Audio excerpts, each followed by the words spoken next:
Hadirin yang dirahmati Allah, sebelum saya menyampaikan ke bahasan kajian tematik setiap pagi, pada hari ini saya ingin menyampaikan terlebih dahulu terkait dengan beberapa hal. Hadirin jamaah sekalian, secara kebetulan diusulkan salah satunya juga oleh saya dan ada juga yang lain terkait dengan ada jamaah yang ingin ikut berpartisipasi untuk menyiapkan konsumsi pagi ya. Jadi kalau ada kajian itu kan ada minum, ada snack ala kadarnya ya. Kebetulan ada masukan sehingga ini diusulkan kepada ketua DKM. Intinya bahwa ini bagi yang bersedia ya. Dan ini khusus untuk yang ikut kajian pagi karena kan kurang enak tentu ini menawarkan kepada yang di luar kajian. Jadi hadirin sekalian, nanti yang ikut mau berpartisipasi, ikut menyiapkan konsumsi pagi, sudah disampaikan usulannya kepada Bapak Ketua DKM dan pengurus ya. Lalu berikutnya juga kemarin sudah diminta bantuan kepada yang terhormat Bunda Atta ya untuk membantu mengkoordinir. Ya, jadi tentu nanti disilahkan. Konsumsi pagi ini setiap pagi itu kurang lebih disiapkan ada 30 untuk 30 orang. Jadi di sini sudah ada ini kurang lebih akan untuk periode Juni sampai Desember itu nanti ada sekitar 27 pekan. Ada 27 minggu. Jadi 27 minggu itu kurang lebih setiap kali pagi itu kurang lebih 100.000 lah, bisa lebih. Itu minimal. Sehingga nanti kalau jamaah ada yang ngisi misalkan Amir gitu, ngisinya setengah, berarti 50.000 untuk setengah tahun. Karena ini dibuat anggaplah sampai Desember. Jadi kalau ngisi satu berarti artinya untuk selama sampai Desember itu hanya sekali ikut berpartisipasi. Jadi nanti silahkan ngisi, misalkan Amir ngisinya setengah, berarti cukup 50.000 saja. Nanti akan dikoordinir oleh Bunda Atta yang menjadwalkan. Dari 27 minggu itu ternyata ada 10. Nah nanti Bunda Atta mungkin akan berkoordinasi kekurangannya, mungkin ada yang menambahkan dan sebagainya ya. Pilihannya bisa berupa uang, kurang lebih bisa setengah atau mungkin full satu kali 100.000, kalau 2 kali ya kali 2. Atau bawa sendiri makanan, misalkan dari rumah mau bawa roti, tapi diusahakan jumlahnya, kuantitinya itu sejumlah kurang lebih 30. Jangan nanti bawa roti cuman misalkan kurang, nanti kan hitung-hitungannya adalah sejumlah kurang lebih jamaah. Jadi silakan nanti diisi, nanti hari ini akan diedarkan mungkin dari bapak-bapak dulu nanti di depan ya, atau mungkin dari ibu-ibu juga bisa, karena yang suami istri jangan sampai ngisi 2 ya, nanti satu aja dari satu tempat dulu, misalkan bapak-bapak, nanti setelah itu ke ibu-ibu atau sebaliknya. Lalu bagaimana DKM? DKM sudah tanya, kira-kira DKM menyesuaikan dengan anggaran dana. Kurang lebih DKM dalam satu bulan itu sekali. Jadi kalau dari 6 bulan itu 7 ya, Juni sampai Desember itu kurang lebih 7 bulan. Berarti dari 27 minggu atau pekan itu DKM 7 bulan sudah 7 pekan. Jadi sebulan sekali oleh DKM. Yang 3 kali berarti kurang lebih masih ada slot yang kosong itu ada 20 minggu. Nah, kalau ngambilnya banyak-banyak nanti rebutan. Jadi mungkin mudah-mudahan cukup untuk semuanya ya. Kalau ada yang ngambil 1 atau 2 atau lebih mungkin bisa ya. Oleh karena itu kalau yang bawa, bagaimana? Bawa bisa sendiri? Bisa, tentu. Misalkan 2 pekan tapi bawa sendiri. Makanannya tentu macam-macam, tidak harus itu aja, bisa bentuk roti, bisa jadi mungkin snack ringan, bisa kongguan, bisa macam-macam yang ringan-ringan lah, jangan sampai memberatkan. Pada dasarnya kajian pagi nggak harus ada makanannya sebetulnya, tetapi karena mungkin ya diawali dengan ingin bahwa itu sebagai tempat untuk silaturahim ya, jadi ada yang membawa makanan itu baik, karena itu bagian dari sedekah jariah kita juga ya. Silakan. Tapi tidak harus ngisi ya, tidak harus ngisi. Ini bagi yang bersedia periode Juni sampai Desember ada 27 pekan, silahkan nanti diisi. Nanti insya Allah Bunda Ata akan mengkoordinir penjadwalannya. Kalau dalam bentuk uang mungkin Bunda Ata ya akan ditempatkan di minggu berapa saja. Nah kalau yang berbentuk bawah sendiri juga nanti akan ditetapkan di tanggal berapa, sehingga tidak akan satu hari ada 2 atau 3, jadi tidak bentrok. Baik nanti, dan saya juga sampaikan terima kasih kepada Bunda Ata yang berkenan untuk mengkoordinir ya. Mudah-mudahan ini juga jadi amal solehah ya Bunda Ata dan keluarga, dan ini juga ladang untuk kita menambah tempat atau waktu atau slot untuk bersedekah ya. Jadi ini khusus yang jamaah pagi saja, karena kalau nggak ikut jamaah pagi, karena ini kan untuk kita juga. Baik hadirin yang dirahmati Allah, pada kajian hari ini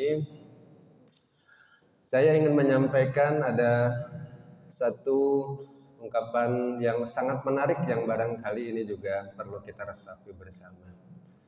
Dalam kitab Ta'lim Ta'alim, ini kitabnya para santri. Jadi kalau nanti mesantren, anak-anak ini yang belum mesantren, itu salah satu kitab yang biasanya pertama dipelajari itu namanya Ta'lim Ta'alim.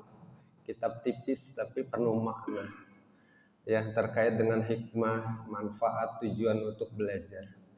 Tapi ada yang saya satu kutip yang menarik, kitab Ta'lim Ta'alim ya, biasanya kalau udah pesantren ini pertama kemungkinan kebanyakan belajar ini ya, kitab awal ya, kitab awal, dan oleh santri sebagian ini dihafal.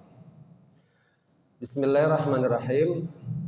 Jamaah sekalian, ada ungkapan dari Ali bin Abi Thalib dikutip dari kitab Ta'lim Ta'alim, ini karangan Imam Al-Zarnuji ya, sangat terkenal ya, karena hampir semua pondok pesantren ini mempelajari ini ya, kitab dasar biasanya di semester 1. Ungkapannya adalah ala la tanadul ilma illa bisittah. Ingatlah bahwa kalian tidak akan mendapatkan ilmu yang bermanfaat kecuali dengan 6 syarat. Ya, ini menarik. Makanya biasanya ya kalau di kajian-kajian pun biasanya ini sering diungkap. Kajian-kajian kalau pertama kali membuka kajian biasanya ini juga, walaupun bapak-bapak, ibu-ibu biasanya ustadz atau ustazah tuh membuka kajian tuh dengan satu ini dulu. Karena salah satunya adalah hikmah terkait dengan menuntut ilmu. Ya. Untuk mendapatkan manfaat ilmu itu ada 6 syarat. Jadi kalau kita ingin mendapatkan ilmu ada 6 syarat. Ya. Karena betul kata saya kutip terlebih dahulu hadis Nabi ya. Ini dari Imam Muslim, hadisnya sahih. Jadi kalau sahih tidak ada perdebatan para ulama. Bismillahirrahmanirrahim. Kata Nabi sallallahu alaihi wasallam, "Wa man salaka tariqan yaltamisu fihi ilman, sahalallahu lahu bihi tariqan illal jannah." Jadi kata Nabi, siapa saja yang menempuh jalan untuk mencari ilmu, ya, mencari ilmu jalannya tentu banyak.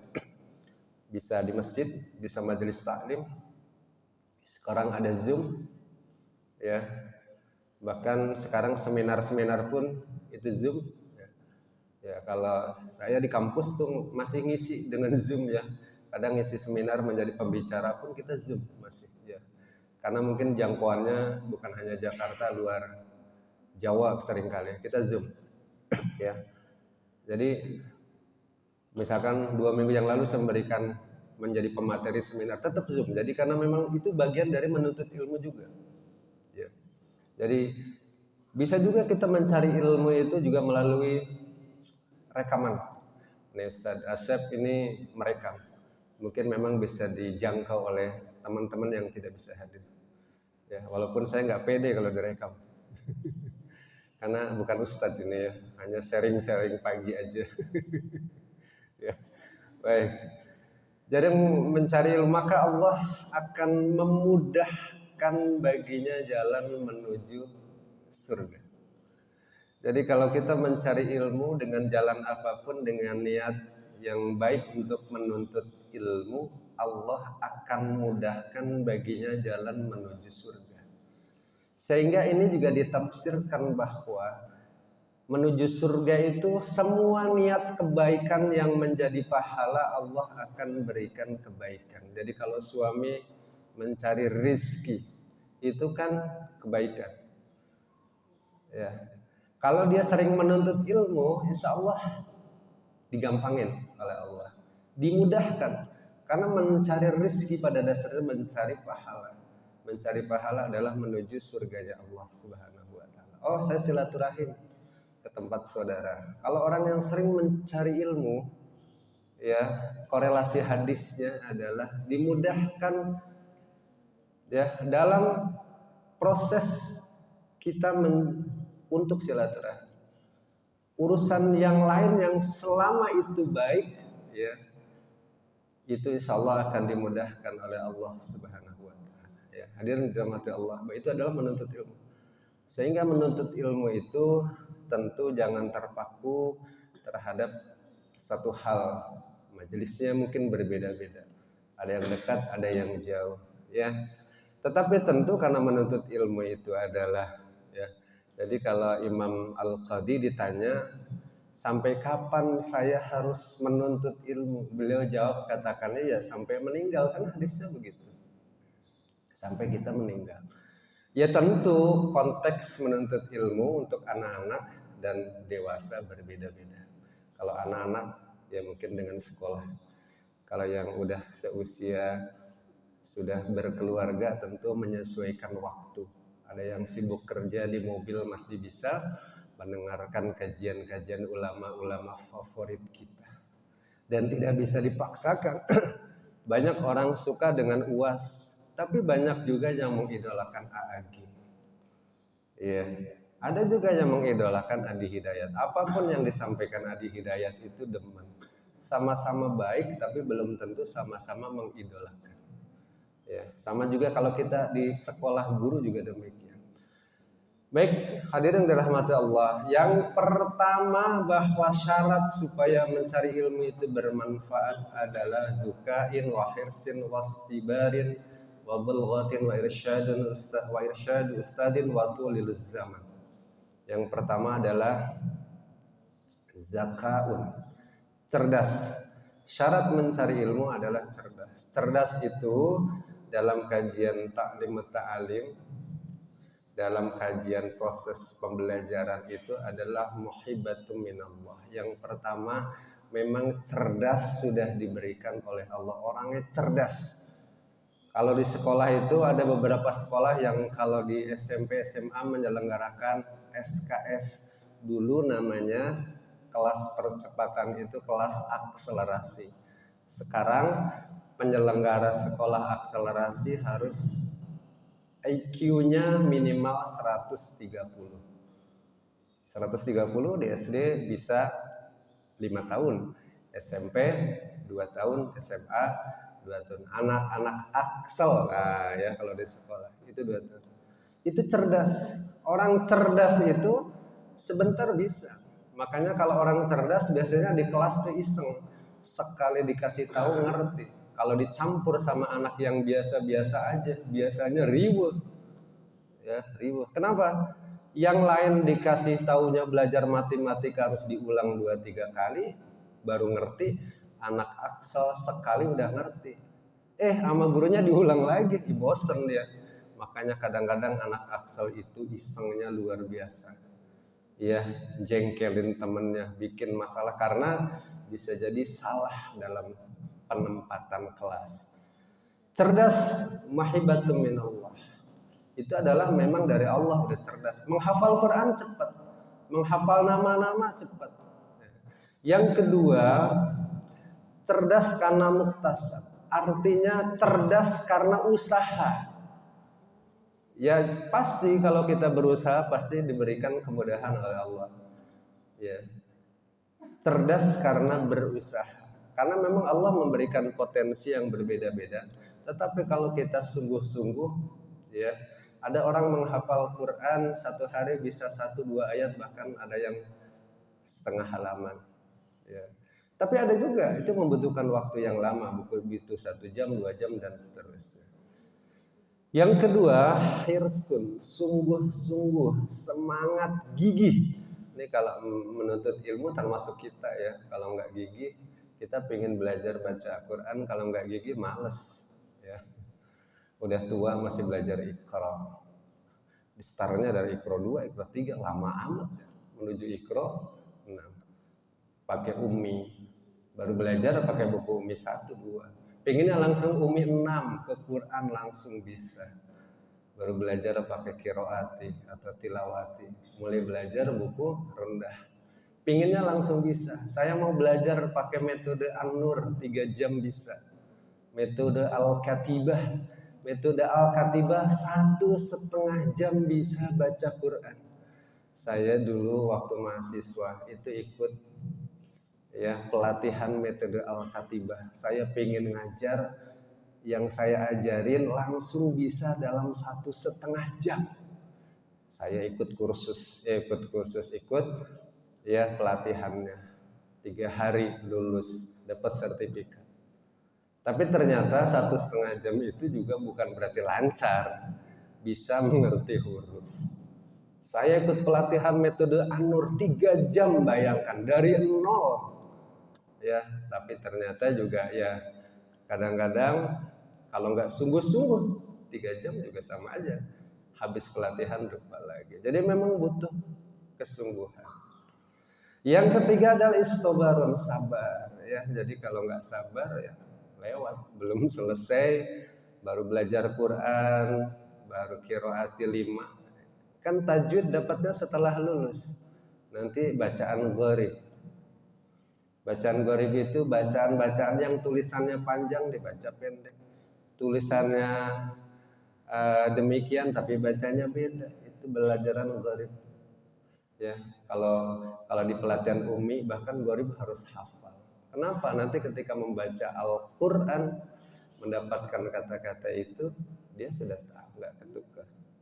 Misalkan kita baca Malikin Nas sama Maliki Yaumiddin. Ya, beda. Kenapa di surah Al-Fatihah itu beda dengan surat An-Nas? Alhamdulillahi Rabbil Alamin, Ar-Rahmanir Rahim, Maliki, satu alif. Betul ya, panjang di situ. Maliki Yaumiddin, itu gharib bacaan. Nanti Malikin Nas, Qul a'udzu birabbin nas, Malikin Nas. Malikin Nas pendek, kenapa? Itu di Gharibul Quran. Ya, nggak boleh Malikin Nas. Ya, ya, itu di Gharibul Quran. Ya, dan itu memang ada karena makna, ada karena tulisan, ada karena riwayat. Riwayat itu bacaan Al-Quran, ya. Jadi saya punya dulu Al-Quran dengan 14 cara bacanya beda. Tapi kalau kita kan warash satu bacaan. Saya punya Al-Quran hafaz ya. Saya di rumah masih punya yang utuh Quran hafaz. Jumlah ayatnya beda, itu cetakan Arab Saudi. Cara bacanya beda, tapi itu terkait dengan qiraat. Hadirin dirahmati Allah. Nah, ini udah kelamaan ya, saya singkat sedikit karena biasanya 15 menit, nggak boleh lebih ya. Yang ketiga adalah bulghatin atau biaya bekal. Ya memang namanya menuntut ilmu perlu bekal, perlu biaya. Ya. Yang kelima irsyadun ustadzin, irsyadun ustadzin. perlu bimbingan guru ini. Kalau kita belajar tidak perlu bimbingan, tidak mendapatkan bimbingan guru, menafsirkan ayat bisa salah. Belajar baca Quran kalau nggak ada bimbingan guru bisa salah. Baca Quran ada namanya makhraj, cara keluarnya dari anggota mulut kita. Harus dilihat, makanya baca Quran mulutnya harus dilihat, keluar rumah dilihat. Menafsirkan hadis bisa salah kalau tidak ada bimbingan guru. Makanya ada ilmu tafsir hadis di perguruan tinggi, di pondok. Ada ilmu tafsir Quran di pondok. Dan itu syaratnya harus menguasai beberapa kategori keilmuan khusus. Perlu bimbingan guru. Bagaimana kalau saya belajar sama YouTube? Ya boleh untuk ilmu-ilmu yang mungkin ringan ya, tidak memerlukan kajian khusus terkait dengan penafsiran ayat, penafsiran hadis, itu memungkinkan. Tapi kalau sudah mendalam, sudah berkaitan dengan hadis, ya itu perlu bimbingan guru. Karena kadang-kadang ada yang namanya tersirat dalam hadis. Makanya ada ayat-ayat yang misalkan mutasyabihat, ada ayat-ayat yang muhkamat. Ada ayat-ayat yang artinya apa sih? Kenapa di Al-Quran ada Yasin, Alif Lam, ya itu huruf berakhirnya mim, apa artinya? Ayat-ayat yang mutasyabih, ayat-ayat yang kalau di kita ini salah mengartikan. Ada yang alif itu artinya ini, sembarangan, tidak punya dasar. Lam itu artinya ini. Nah seperti itu. Karena dalam bahasa Arab tentu nggak ada punya mana, tapi bisa jadi itu penafsirannya beda. Yang terakhir adalah waktu lizaman, waktu yang lama. Bahkan ada yang menyambung, memerlukan bimbingan guru, tapi memang memerlukan waktu yang lama. Jadi memang kadang-kadang kalau kita sudah merasa dewasa, kadang-kadang udah nggak perlu guru lagi. Padahal dalam kehidupan kita memerlukan ya irsyadu ustadz, artinya perlu bimbingan guru dalam waktu yang lama sehingga kita nggak berubah-berubah. Kadang-kadang kalau kita berubah-berubah, dulu kayaknya baik deh, sekarang berubah. Dulu kayaknya sholatnya 5 waktu deh, sekarang berubah. Dulu masih muslim, sekarang udah non misalkan. Dulu puasa loh kalau bulan Ramadan, sekarang udah enggak. Karena tadi tidak ada bimbingan guru. Makanya kalau bisa kita jangan lepas. Ada guru yang menjadi satu untuk menjadi bimbingan kita. Baik secara akhlak, biasanya orang-orang tasawuf, orang-orang sufi yang memang dari sisi ibadah lebih bagus. Yang ketiga mungkin dari sisi fikih yang mungkin pengetahuan ya pemahaman Al-Quran dan hadisnya bagus dari sisi fikih, atau mungkin dari sisi bacaan yang mungkin dari sisi orang hafalannya banyak dan mungkin pengetahuan tentang Al-Qurannya mendalam. Harus punya guru, jangan lepas ya.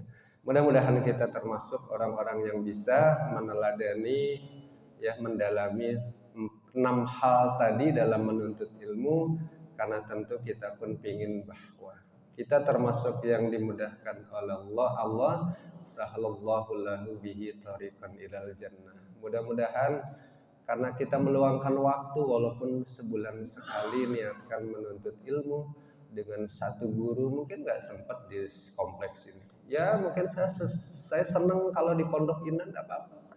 Ke Pondok Indah sebulan sekali karena ada guru yang saya sukai. Tapi niatkan untuk menuntut ilmu. Ya setahun sekali mah banget ya janganlah. Nunggu bulan Ramadan saya dapat kultum dari para ustadz doangan itu ya jangan. Paling niatkan ya minimal sebulan sekali kita untuk menuntut ilmu dengan guru. Mudah-mudahan karena kita menuntut ilmu, Allah akan mudahkan urusan kita. Ya, urusan yang baik-baik dimudahkan oleh Allah Subhanahu wa taala, baik dalam membina rumah tangga, mendidik anak ataupun dalam rangka ikhtiar mencari rizki yang berkah dari Allah Subhanahu wa taala. Demikian yang dapat saya sampaikan, lebih kurangnya mohon maaf ya. Nanti ini mungkin akan disampaikan kepada Tapi ini jangan, kalau memang ini jangan terpaksa bagi yang mau ya. Mungkin mau mengisi satu silahkan, enggak juga enggak apa-apa. Jadi bisa tadi ya, bisa bawa sendiri dalam bentuk ya apa saja, minuman saja enggak apa-apa, makanan yang ringan juga enggak apa-apa, mau roti, mau kue dan sebagainya, atau dalam bentuk uang kurang lebih 100 ya. Kalau di kurang-kurangin pasti kurang 100 500 sekali hari ya kurang, tapi mungkin tidak, jangan terlalu banyak karena toh ini hanya sekedar untuk silaturahim. Habis kajian kita ya berinteraksi sesama kita supaya mempererat hubungan ya, silaturahim kita antar warga. Ya nanti ini disilahkan diisi, nanti silahkan jamaah yang mau dan tidak juga tidak apa-apa. Dan mudah-mudahan kebutuhannya ada berarti sekitar 20 minggu ya yang kosong nanti diisi. Kalau ada yang sudah ngisi berarti nanti semakin berubah. Bagaimana kalau lebih dari 20 minggu? Ya berarti untuk bulan Januari dan seterusnya. Demikian yang dapat saya sampaikan. Kita sama-sama baca doa kafaratul majlis. Sebelumnya surah alhamdulillah. Alhamdulillahirabbil alamin. Subhanakallahumma wa bihamdika asyhadu an la ilaha illa anta astaghfiruka wa atubu ilaik. Billahi taufiq wal hidayah. Assalamualaikum warahmatullahi wabarakatuh.